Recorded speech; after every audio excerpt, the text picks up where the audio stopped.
Franchise owners invested up to $600,000 to open what they thought was a reliable toy store.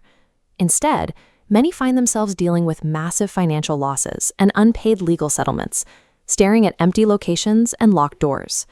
When these victims attempt to recover their money through the legal system, they hit an immediate wall.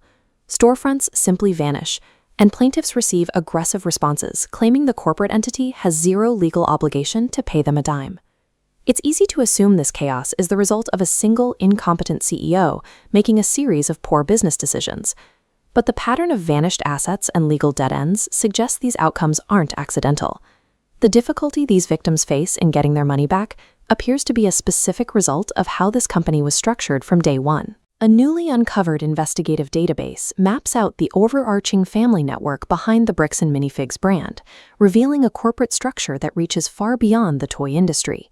This data visualization tracks a single company branching out into 56 corporate entities, linked by 184 corporate events and 136 court cases. As we apply a timeline to this chart, you see this web stretches all the way back to 1991. Bricks and Minifigs emerged from an existing family business network that had already spent 3 decades operating under this exact same playbook. In 1991, Daniel McNeff began forming a string of industrial filtration companies in Utah. He established a foundational business loop, form an entity, operate it for a short time, quietly let it dissolve, and immediately move on to the next one. Today, that same pattern is appearing in the litigation against Bricks and Minifigs, centered on a company used to manage legal paperwork called LMR Services. This illustrates a tactic known as a registered agent trap. You are looking at 2 corporate documents with the same company name and address, but different registration numbers.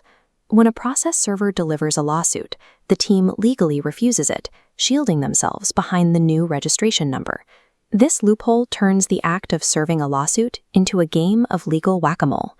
It leaves process servers holding valid papers for a company that, on paper, no longer exists at that address. Less than a year before the Brian Mansell story went public, the network formed a new entity called Bricks and Minifigs IP Holdings LLC. This diagram demonstrates a process known as asset segregation.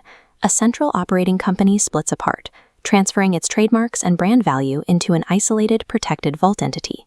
If franchisees win a lawsuit against the operating company, they find a depleted entity.